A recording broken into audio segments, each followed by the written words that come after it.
میں واپس آتا ہوں مفتاح اسماعیل صاحب کی بات پر کہ $2 ارب مل جائیں گے IMF سے، تو میں نے اپنے ایک ساتھی کو بھی کہا کہ $2 ارب ملیں گے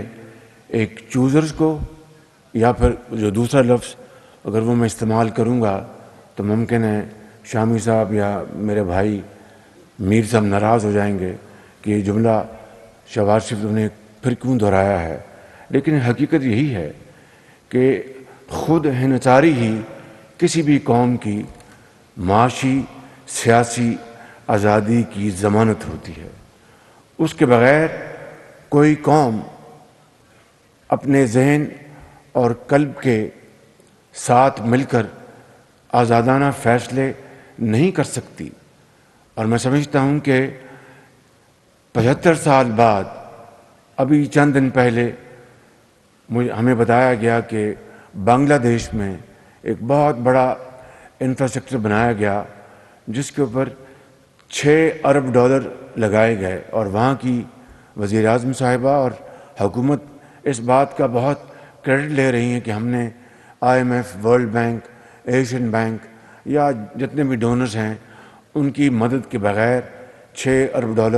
سے ہم نے یہ بنایا، تو یہ واقعی بہت بڑی اچیومنٹ ہے۔ پاکستان کے اندر کسی چیز کی کوئی کمی نہیں۔ یہاں پر میرے سامنے دنیا کے بہترین دماغ اذہان بیٹھے ہیں، ریناؤنڈ ایکسپرٹس سامنے بیٹھے ہیں، ہر فیلڈ میں، ہر شعبے میں، چاہے وہ بینکنگ ہے، چاہے وہ اپنا ٹریڈ ہے، چاہے وہ سفارت ہے، چاہے وہ جرنلزم ہے، چاہے وہ پولیٹکس، ہر لحاظ سے ایکسپرٹس بیٹھے ہیں، اور اللہ تعالیٰ نے بے پناہ ہمیں نعمتوں سے نوازا ہے جس کا ہم جتنا بھی شکر ادا کر سکیں کم ہے۔ لیکن ریکوٹک کو دیکھ لیں، جہاں پر اربوں ڈالر کا خزانہ وہاں پر دفن ہے، اور ابھی تک ہم نے ایک دھیلا نہیں کمایا مگر اربوں روپے ضائع ہو گئے، یعنی اپنے مقدمے لڑتے ہوئے، اور اس طرح اور بے شمار چیزیں ہیں، آپ سب کو اس کا اچھی طرح علم ہے، اور میں کسی کو مورد الزام ٹھہرائے بغیر اپنے آپ کو گنتا ہوں، اور تمام وہ زعماء جو 75 سال اس ملک میں عوام کی خدمت کے لیے چنے گئے یا جنہوں نے اپنے آپ کو منوا لیا زور بازو، یہ 75 سال میں اس پورے عرصے میں آپ دیکھ لیں کہ ہماری بیلنس شیٹ میں ایسٹس کتنے ہیں اور لائبلٹیز کتنی ہیں۔ ایسٹ بہت بڑا ایسٹ ہے، پاکستان آج ایک نیوکلیر طاقت ہے، اور وہ بھی for the purpose of deterrence. کوئی ایگریشن نہ کبھی سوچا نہ کبھی خیال آیا، اور یقیناً جو دشمن جو ہے اس کے اس طاقت نے اس کے دانت ہمیشہ کے لیے کھٹے کر دیے۔ لیکن لائبلٹیز دیکھیں تو آج پاکستان قرضوں کے بوجھ تلے دب چکا ہے آج، اور یہ again without casting any aspersion, please don't misconstrue me, میں آج آپ کے سامنے بطور ایک پاکستانی کھڑا ہوں، اور جس طرح ہم سب کے دلوں میں دکھ ہے اس ملک کی ترقی اور خوشحالی کے حوالے سے، وہ مقام جو ہم حاصل نہیں کر پائے، میں اس حوالے سے ایک درد دل کے ساتھ آپ کے ساتھ میں کھڑا ہوں، اور آپ کے جو کنسرنز کو میں مکمل طور پر شیئر کر رہا ہوں۔ 3-4 میں ابھی حالیہ مثالیں آپ کو بتاؤں گا۔ حویلی بہادر شاہ 2، وہ پیسہ پاکستانی قوم کا ہے، 1250 میگا واٹ بجلی کا وہ منصوبہ، وہ آج سے 2-2.5 سال پہلے مکمل ہو جانا چاہیے تھا، اور پاکستان کا جو اپنا جو پیسہ ہے، اپنے خزانے سے وہ پیسہ استعمال ہوا، یا وہ بینکوں کا قرضہ ہے یا حکومتوں کی ایکوٹی ہے۔ 1250 میگا واٹ جدید ترین ٹیکنالوجی 2-2.25 سال پہلے مکمل ہونا چاہیے تھا، آج تک نہیں چل سکا، اور اس کے اوپر جو کاسٹ اوور رنز ہیں، آپ کو اچھی طرح اس اصطلاح کو سمجھتے ہیں، اور جو وقت ضائع ہوا، جو بجلی قوم کو ملنی چاہیے تھی، جس نے ہماری جو زراعت کو اپنا ہرا بھرا کرنا تھا، صنعتوں کو چلانا تھا، لاکھوں لوگوں کو روزگار ملنا تھا، پروڈکشن ہونی تھی، ریونیوز آنے تھے، یہ سارا آپ جمع کر لیں تو دیکھ لیں کتنا کولوسل نقصان ہوا ہے پاکستانی قوم کو۔ اسی طریقے سے 3 اور منصوبے، یہ چاروں منصوبے میاں نواز شریف کے دور میں لگے، 3 اور منصوبے جو امریکہ کی مائع ناز کمپنی GE اس کے لگائے گئے تھے میاں نواز شریف کے دور میں، وہ چل پڑے اسی دور میں، لیکن آج گیس نہ ہونے کی بنا پر وہ منصوبے جو ہیں وہ پوری طرح جو ان کی کیپیسٹی ہے اس کے مطابق وہ بجلی نہیں بنا سکتے۔ کیوں؟ اس لیے نہیں کہ پیسے نہیں ہیں، پیسے آج بھی اپنا پیٹ کاٹ کر ان کاموں کے لیے پیسے مہیا کیے جا سکتے ہیں، لیکن جو حالیہ جو دنیا میں کرائسس آیا ہے جس کی بنا پر انرجی پوری دنیا میں شارٹ ہو گئی، کیونکہ ہمارے پاس لانگ ٹرم گیس کے ایگریمنٹ زیادہ نہیں تھے اور پھر میں یہ خود نمائی کی بات نہیں کر رہا، یہ فیکٹس ہیں کہ PMLN میاں نواز شریف کے دور میں جو لانگ ٹرم ایگریمنٹ قطر سے ہوا تھا $13 کے اوپر، جس کے اوپر بہت کیڑے نکالے گئے اور بعض میڈیا سیکشن میں بھی اس کے بارے میں شکوک و شبہات کا اظہار کیا گیا۔ اس کے بعد ایک اور ایگریمنٹ ہوتا ہے جو کہ اپنا یہ فیکٹ ہے نا، یہ اخباروں میں اور ٹیلی ویژن پہ آیا، اس کو کوئی ڈینائی نہیں کر سکتا کہ پاکستان کے سپاہ سالار گئے، انہوں نے جناب $10 میں لے لیا ایک اور ایگریمنٹ۔ اس کے بعد جب مارکیٹ $3 پہ آئی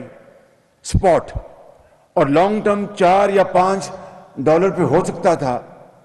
کسی نے سوچا تک نہیں، نہ سپاٹ کے اوپر گیس منگوائی نہ لانگ ٹرم ایگریمنٹ کیا۔ اور آج جب دنیا ایک کرائسس میں پھنس چکی ہے تو بڈز کھولی گئی، حالیہ میں اپنے دور کی بات کر رہا ہوں، کسی نے بڈ ہی نہیں کی، اس لیے گیس ہے نہیں، سارا یورپ اس کو خرید رہا ہے اس گیس کو، کیونکہ جو کرائسس ہے آپ کو پتہ ہے اس کی کیا وجوہات ہیں۔ میں ابھی چند دن پہلے اپنے دوسرے دورے پہ گوادر گیا اور یہ سننے والی بات ہے، وہاں پر ایک ہسپتال گرانٹ سے بننا تھا،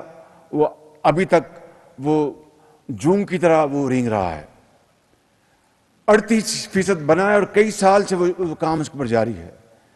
ایئرپورٹ بننا تھا، وہ بھی گرانٹ،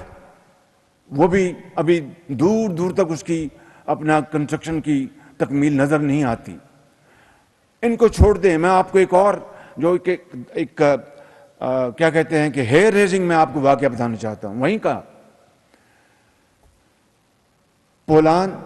ایک جگہ ہے ایران میں اور ساتھ گوادر ہے، کئی سال پہلے پولان تک انہوں نے ایرانی حکومت نے اپنی وہ جہاں پر ٹرانسمیشن لائنز ہیں اس کو مکمل کر لیا اور گرڈ اسٹیشن بھی 26 کلومیٹر ہے پاکستان گوادر وہاں سے پولان سے سرحد سے۔ 5 سال گزر گئے، 5 سال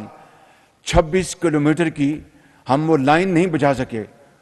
تو پھر اگر گوادر کے لوگ یا بلوچستان کے لوگ گلہ کریں گے، احتجاج کریں گے، تو پھر کیا ان کا یہ احتجاج یا گلہ ان کا اپنا ویلڈ نہیں ہے؟ برحق ہے بالکل۔ اسی طریقے سے پانی وہاں پر پونڈ بن گیا، کئی سال لگ گئے، اب مجھے انہوں نے بتایا جناب کہ جو نالیاں ہیں جس سے پانی جانا ہے گھروں کو وہ بڑی زنگ آلود ہیں اور ان کو بدلنا ہے۔ اب وہ بدلی جا رہی ہیں اور انہوں نے وعدہ کیا کہ سپٹمبر تک بدل دیں گے۔ اور ایک اور واقعہ آپ کو بتاتا ہوں کہ ایک بریک واٹر پروجیکٹ ہوتا ہے، کب کسی کی بندرگاہ کے وہ لگتا ہے تاکہ خدا نخواستہ سمندری طوفان آئے تو اس سے جہاز جو لنگر انداز ہوئے ہیں ان کو نقصان نہ پہنچے، پورٹ کو نہ پہنچے۔ اس کے لیے فیزیبلٹی 3 سال سے مکمل ہے، پیسہ موجود ہے، کسی نے ہاتھ تک نہیں لگایا۔ جی $123 ملین موجود ہے، فیزیبلٹی 3 سال سے وہاں پر مکمل پڑی ہے۔ میرے بزرگوں، بھائیوں اور بہنوں، یہاں پر ہمارے دوست ممالک کے سفراء بھی بیٹھے ہیں، ایمبیسڈرز بیٹھے ہیں اور دوست ممالک کے ہیں، مجھے بتائیں کہ پھر اس کا جواب آپ کس سے تلاش کریں گے؟ پھر یہ دن رات پھر متون کرنا اور ایک یعنی یہاں تک معاملہ چلا جائے کہ میں یہاں پر اس کا کسی بات کا ذکر نہیں کرنا چاہتا کیونکہ یہ محفل بہت سنجیدہ ہے. میں آپ کا ایک سیکنڈ بھی وقت ضائع نہیں کرنا چاہتا. کہنا یہ چاہتا ہوں کہ اس حمام میں سب ننگے ہیں. یہ سب مجھ سمیت ہم سب کی ذمہ داری اور ہماری ذمہ داری ہے بالکل کہ 75 سال ہو گئے کہ ہم نے باتیں بڑی کی, بلند و بانگ دعوے کیے, لیکن عمل سے ہمارا دامن بہت حد تک اب تک خالی ہے. لیکن رونے دھونے سے کوئی بات نہ بنتی ہے نہ بنے گی. ابھی آپ دیکھیں کہ اور پھر again it is not for self projection اور self promotion, please don't misconstrue me. میں فیکٹس بتا رہا ہوں. ایک فیکٹ تو یہ ہے کہ ابھی چند ہفتے پہلے پاکستان میں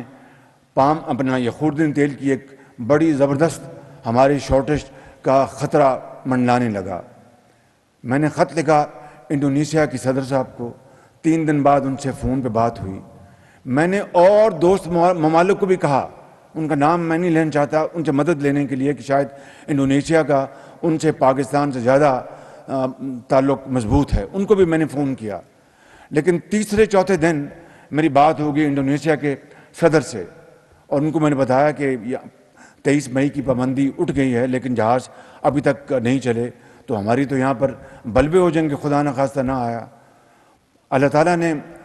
کرم کیا, ان کے دل میں گھر کر دیا. انہوں نے اسی وقت انہوں نے اپنے کہا کہ میں بھی انسٹرکشن دے دیتا ہوں. وہ نوجوان بیٹھا ہے مخدوم ہمارا وزیر صنعت, ان کو میں نے کہا کہ آپ جائیں انڈونیشیا اور اپنے خرچے پہ. یقین کریں یہ شخص اپنے خرچے پہ وہاں پر گیا, اپنا جکارتا وہاں بیٹھے رہے. جب جہاز چل پڑے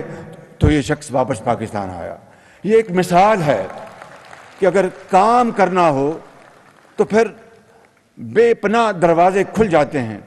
اگر کام نہ کرنا ہو تو پھر وہی پولان اپنے گوادر والا معاملہ ہوگا, پھر وہی آپ کا حویلی بہادر شاہ 2 کا ہوگا, وہی پھر اور معاملات ہوں گے.